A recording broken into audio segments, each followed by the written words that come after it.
تحریک انصاف سب سے بڑی جماعت ہے نیشنل اسمبلی کا اجلاس کیسے چل رہا ہے؟ یہ آتے ہیں تصویر لے کے آتے ہیں بیٹھتے ہیں اسپیچیں سنتے چلے جاتے ہیں. آپ ہر اجلاس میں اجلاس روکتے ہیں, ہر اجلاس میں آپ جا کے سامنے کھڑے ہو. اگر آپ یہ سب کچھ نہیں کر سکتے پارلیمنٹ نہیں تو پھر ریزائن کر دیں, اس پارلیمنٹ کو چھوڑ دیں. فرماتی ہیں 6 مہینے ہو گئے قیادتاً ہائی میں عمران خان صاحب کو, مجھے تو کوئی نام لیتا بھی نظر نہیں آ رہا. بات بہنوں کی یہ بڑے افسوس کا مقام ہے کہ ان کو یہ کہنا پڑ رہا ہے کہ لگتا ہے کہ کوئی بندہ عمران خان کی بات نہیں کر رہا. اس کشمیر کمیٹی ہے, اس کے اوپر ایک سوالیہ نشان ہے میری نظر میں. یہ سارے کام ہو رہے ہیں, یہاں بھی عمران خان کو اگنور کیا جا رہا ہے. کشمیر والے اپنا معاملہ لے کے بیٹھے ہوئے, بلتستان اپنا معاملہ لے کے, پنجابی اپنے چکر میں پڑے ہوئے. عمران خان کہاں چلا گیا؟ عمران خان کی آئیڈیالوجی کہاں چلے گی؟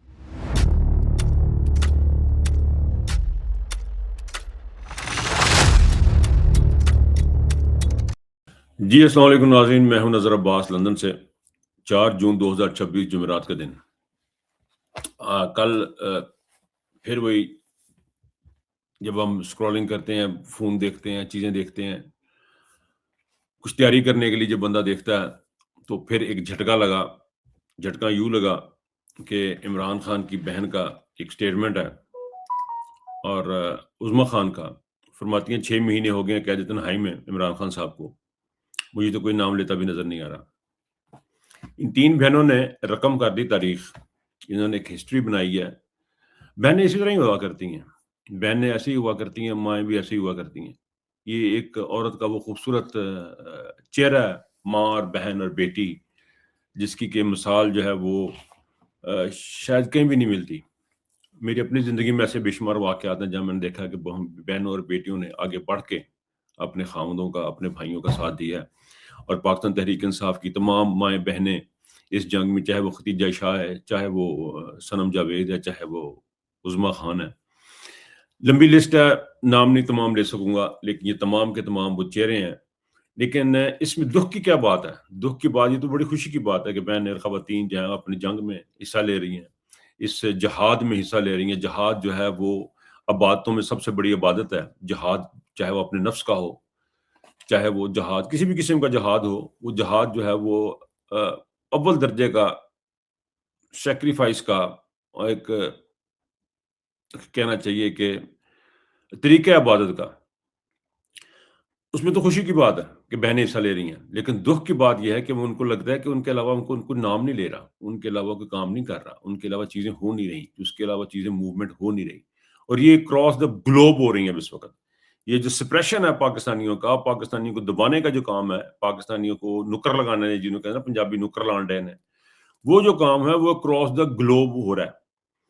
لیکن میں اس موقع پہ عاصم منیر صاحب کو اور ان کے تمام حواریوں کو جو ان کے تخت اٹھائے پھرتے ہیں, بشمول شہباز شریف, نواز شریف, آصف علی زرداری, بلاول بھٹو, آصفہ بھٹو, مریم, جتنے بھی لوگ ہیں, یہ تمام کے تمام جو عاصم منیر کا تخت اپنے سر پہ اٹھا کے پھر رہے ہیں اور پاکستان کی بربادی میں پورے کا پورے حصے دار ہیں, اور بار بار یہ فرماتے ہیں کہ جی اسٹیبلشمنٹ کر رہی, ہم کچھ نہیں کر سکتے. یہ سارے کے سارے حصے دار ہیں, ہم نے کچھ نہیں کیا. یہ سارا کچھ انہوں نے کیا. یہ سارے چوری کی سیٹوں پہ آ کے یہی بیٹھے ہیں, چوری کی سیٹوں پہ آ کے یہی لوگ بیٹھے ہیں, یہی مزے اٹھا رہے ہیں. جی معذرت, بیچ میں انٹرپشن ہو گئی, مجھے تھوڑا سا فون آ گیا, فون لمبا ہو گیا. بات ہم کر رہے تھے کہ بہنوں کی یہ بڑے افسوس کا مقام ہے کہ ان کو یہ کہنا پڑ رہا ہے کہ لگتا ہے کہ کوئی بندہ عمران خان کی بات نہیں کر رہا. اس عمران خان کی جو اس قوم کی خاطر, یہ بار بار میں یہ بات کر رہا ہوں, بار بار یہ بات کر رہا ہوں, 50 کے قریب ڈگری کے قریب, 50-60 ڈگری کے قریب جو ٹیمپریچر ہے, اس کے اندر عمران خان صاحب جیل میں ہیں. وہاں پہ ان کو کسی بھی قسم کی کوئی سہولت نہیں ہے, بہن بھائیوں سے ملاقات کی اجازت نہیں ہے. 6 مہینے ہو گئے ہیں, ذاتی معالج کو وہ نہیں دیکھ سکتے ہیں, عدالتوں کو وہ نہیں فیس کر سکتے ہیں, جا سکتے ہیں. ان کو مکمل کمپلیٹ آئسولیشن میں ڈالا ہوا ہے. ایک آنکھ ان کی ضائع ہو چکی ہے. ان حالات میں پاکستان تحریک انصاف کی طرف سے جو ہونا چاہیے تھا وہ نہیں ہوا. دیکھیں, ہونا چاہیے سے کیا مراد ہے میری, میں یہ دیکھیں, اگر آپ میں یہ کہوں کہ جو روزانہ سڑکوں پہ ہونا چاہیے تو وہ نہیں ہو سکے گا ان سے, لیکن کم از کم اسمبلی کا اجلاس تو رکوایا جا سکتا ہے. اسمبلی کا اجلاس کیسے چل رہا ہے؟ یہ آتے ہیں تصویر لے کے آتے ہیں بیٹھتے ہیں, اسپیچیں سنتے چلے جاتے ہیں. آپ ہر اجلاس میں اجلاس روکتے ہیں, ہر اجلاس میں آپ جا کے سامنے کھڑے ہو کے ان کی بات نہ کرنے دیں. لوگوں کو اتنا رولا ڈالیں کہ تاخیر کر دیں. آپ کو یاد ہو کہ عمران خان کی جب اسپیچ ہو رہی تھی تو کہ انہوں نے کیا تماشا انہوں نے کیا. جب عمران خان صاحب کی پہلی اسپیچ ہوئی تھی, انہوں نے کیا تماشا کیا تھا, عمران خان کو بات کرنے دے رہے تھے. یہ حالات آپ خود پیدا کر سکتے, کیوں نہیں کرتے آپ پیدا؟ ابھی بھی پاکستان کی سب سے بڑی, پاکستان تحریک انصاف سب سے بڑی جماعت ہے نیشنل اسمبلی میں 95 سیٹوں کے ساتھ. ابھی بھی یہ ہار کے یہ سارا ڈرامہ ڈرامہ کر کے بھی اگر آپ 95 بندے یہ بھی نہیں کر سکتے تو پھر آپ کا کوئی فائدہ نہیں ہے. آپ یہ بھی کر سکتے اس وقت ریزائن کر دیں. اگر آپ یہ سب کچھ نہیں کر سکتے پارلیمنٹ نہیں تو پھر ریزائن کر دیں, اس پارلیمنٹ کو چھوڑ دیں. بجٹ آنے والا ہے, اس میں بھی آپ لوگوں نے ساتھ مل جانا ہے, سارا کچھ ہو جانا ہے. آپ اس کو چھوڑ دیں, اس معاملے کو چھوڑ دیں, اس پارلیمنٹوں کو چھوڑ دیں, آپ باہر آ جائیں. اور یہ بہنوں کو یہ نہ کہنا پڑے, اور یہ پاکستان کے عوام کے اوپر بھی کے منہ پہ بھی ایک تماچا ہے کہ وہ کہہ رہے ہیں کہ جی ہمیں صرف ہم رہ گئے ہیں, باقی کوئی بات نہیں کر رہا, باقی کوئی بات نہیں سن رہا. یہ بڑا افسوس کا مقام ہے, بڑا ہی افسوس کا مقام ہے. اچھا جی, کشمیر میں شوکت نواز میر صاحب جو ہیں وہ بتا رہے ہیں جی کہ انہوں نے ایک کال دی ہوئی ہے 9 جون کو, ایک بڑی کال دی ہے کشمیر میں, جو کمیٹی بنی ہوئی ہے انہوں نے اپنے مطالبات کے لیے. مجھے ان کی جو کشمیر کمیٹی ہے اس کے اوپر ایک سوالیہ نشان ہے میری نظر میں. یہ سارے کام ہو رہے ہیں, یہاں بھی عمران خان کو اگنور کیا جا رہا ہے. آپ عمران خان کے لیے آپ یہ سارے جو مطالبات میں اس میں ایک عمران خان کا مطالبہ کیوں نہیں شامل کر سکتے؟ یہ جو کچھ کشمیر ایکشن کمیٹی بنی ہوئی ہے, اگر یہ کشمیر ایکشن کمیٹی صرف کشمیر کے لیے ہے تو عمران خان سے زیادہ کشمیر کی جو آواز ہے, کشمیر کی جنگ ہے, وہ کس نے لڑی؟ کسی اور نے لڑی. کشمیری عوام کا نمائندہ اور سفیر جو بنا وہ عمران خان بنا. عمران خان نے جا کے وہ اس ولاگ میں ڈیٹیل میں نہیں جا سکتا, چھوٹی بات کرنی ہوتی ہے, لیکن کشمیریوں کے یہ جو 9 جون کا جو ان کا احتجاج ہے وہ سوالیہ نشان تو ہے, اس حکومت کے لیے بھی ہے, اسٹیبلشمنٹ کے بھی لیے ہے, سارا کچھ ہے. لیکن مجھے یہ لگتا ہے کہ یہ بیہائنڈ دا سین یہ بھی ایک ایسی کوشش ہے کہ عمران خان کو جو ہے وہ غائب کیا جائے, رفتہ رفتہ ہر جگہ سے عمران خان نکال دیا جائے, عمران خان کو آہستہ آہستہ نکال کے باہر کر دیا جائے. اس کو یہ اپنا اپنا کام کرے, سب اپنا اپنا کام کرے, ہر بندہ اپنا اپنا کام, اپنی جنگ لڑے, سب جا کے اپنی جنگ لڑے. کوئی ایشو نہیں ہے آصم منیر کو کوئی ایشو نہیں ہے کہ آپ کیا کرتے ہیں, پاکستان کے اپنے مطالبات کر رہے ہیں, اپنے جھگڑے کر رہے ہیں, وہ سارا کچھ منظور ہے. عمران خان آپ کے لیے منظور ہے, آپ کو قبول نہیں ہے. کشمیر کا جو معاملہ ہے وہ ہر جگہ پہ آپ کو اٹھانا ہے. اگر آپ یہ معاملات نہیں اٹھاتے تو اس کا مطلب یہ ہے کہ آپ زیادتی کر رہے ہیں, آپ سراسر زیادتی کر رہے ہیں عمران خان کے ساتھ, پاکستان تحریک انصاف کے ساتھ. عمران خان کی یہ شخصیت کے ساتھ یہ زیادتی ہوئی کہ ان کو ہر جگہ سے اگنور کیا جائے. کشمیر والے اپنا معاملہ لے کے بیٹھے ہوئے, بلتستان نے اپنا معاملہ لے کے, پنجابی اپنے چکر میں پڑے ہوئے. عمران خان کہاں چلا گیا؟ عمران خان کی آئیڈیالوجی کہاں چلے گی؟ پاکستان کے یہ مذاکرات جو تھے یہ کہاں پہ چلے گئے؟ پاکستان نے جو کام کرنا تھا, پاکستان تحریک انصاف نے جو بیڑا اٹھایا تھا عمران خان نے, وہ کہاں چلا گیا؟ سارے اپنی اپنی سیاست کر رہے ہیں. یہ عام سیاست کا ٹائم نہیں ہے, یہ عام سیاست کا بالکل بھی ٹائم نہیں ہے کہ آپ جو آپ کا دل کرتا آپ کرتے ہیں. پارلیمنٹ کا اجلاس ہو رہا ہے, بجٹ آ رہا ہے, بجٹ جا رہا ہے, بجٹ میں اتنا سرپلس آ گیا, بجٹ میں اتنا نقصان ہو گیا, جہاں پہ آپ نے بات کرنی وہاں پہ بات نہیں کرنی. اس حکومت نے اتنا نقصان کر دیا, وہاں پہ آپ لوگ بات نہیں کرتے. پھر حکومت میں بیٹھنے کا فائدہ کیا آپ کو اپوزیشن بیٹھنے کا؟ اگر اپوزیشن بیٹھنے آپ ان کے ناکامیوں کو اجاگر نہیں کر سکتے, پاکستان تحریک انصاف کے لوگ اسمبلی کے اندر بیٹھ کے وہ نہیں کر سکتے, پھر اس کو فرق کریں. یہ عام حالات نہیں ہے پاکستان کے کہ آپ جو آپ کا دل کرتا ہے عام سیاست ہو رہی ہے. عام سیاست کا معاملہ ہے ہی نہیں.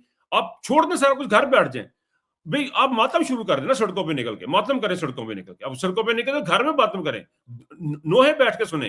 اتنا تو کر سکتے ہیں کہ نہیں کر سکتے؟ تو سراسر یہ ظلم زیادتی ہو رہی ہے پاکستان کے عوام میں. جو کچھ بھی ہو رہا ہے, یہ کشمیریوں کا 9 تاریخ کا جلسہ, اب اس کو دیکھتے ہیں وہ کیا کرتے ہیں کیا نہیں کرتے ہیں. 2 بڑی امپورٹنٹ خبریں ہیں سر, 2 بڑی انٹرنیشنل امپورٹنٹ خبریں ہیں آخر میں. ان میں سے ایک یہ ہے جی کہ جو متسم ایک نام کے صحافی ہیں, انہوں نے خبر دی ہے کہ جی 12 بندے غازہ میں پھر مار دیے گئے ہیں اور 19 کے قریب زخمی ہو چکے ہیں. اپارٹمنٹس ہیں غازہ کے اندر, وہاں پہ حملہ ہوا ہے. اسرائیل اپنا کام کرتا جا رہا ہے, اسرائیل اپنا کام کرتا جا رہا ہے, اور دنیا جو ہے وہ بیٹھ کے دیکھ رہی ہے. ہم روزانہ بیٹھ کے آپ کو بتاتے ہیں انہیں مر گئے, انہیں مر گئے, انہیں مر گئے.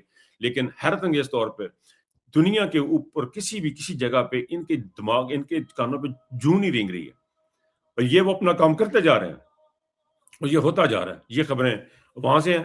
اور ایک اور خبر بڑے البینیا سے بڑی خبر ہے. البینیا میں کوئی علاقہ تھا, ساحلی علاقہ تھا, بڑا خوبصورت.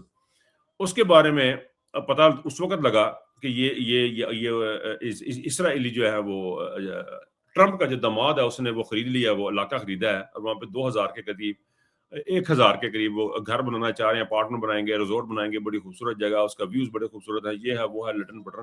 وہ ہوا یہ کہ ٹرمپ کی بیٹی نے اسٹیٹمنٹ دے دی کہ یہ بڑا خوبصورت علاقہ ہم نے دریافت کیا. اب جب اس نے کہا جی ہم نے دریافت کیا, انہوں نے کہا واسکو ڈا گاما ہے یا وہ کوئی مشہور سی ہے, کوئی سیاہ نورد ہے جس نے جزیرے دریافت کر لیا. تو اس پہ البینیا والوں کو پتہ لگا جناب یہ تو ہمارا جو ٹرمپ کی جو داماد ہے اس کی کمپنی نے یہ جگہ خریدی, یہاں پہ اپارٹمنٹ بن رہے ہیں. اب وہ ان کا وہاں پہ کھپ پڑ گئی, وہ لوگ نکل کے سڑکوں پہ آ گئے. دیکھیں یہ وہ چیز ہے جس کی طرف میں اشارہ کرنا چاہ رہا ہوں. یہ نہیں کہ وہاں پہ خرید لیا یا ان کی جگہ بن، لیکن عوام کس طرح باہر آ رہے ہیں، عوام کس طرح ریئیکٹ کر رہے ہیں. عوام کا ریئیکشن کیا، ہمارے پاکستان میں عوام کا ریئیکشن کو انہوں نے فوری طور پہ ریئیکٹ کیا کہ یار یہاں پہ اب پاکستان تو خوش ہوئے تھے، او یار اتنے پلاٹ بنیں گے، پلاٹ لواں گے، انویسٹمنٹ کریں گے تو کیا ہی بات ہے. یہ ہمارا پاکستان کا ایٹیچیوڈ ہے. ان کو زمین کی اہمیت کا اندازہ نہیں ہے، ان کو ماحولیات کا اندازہ نہیں ہے.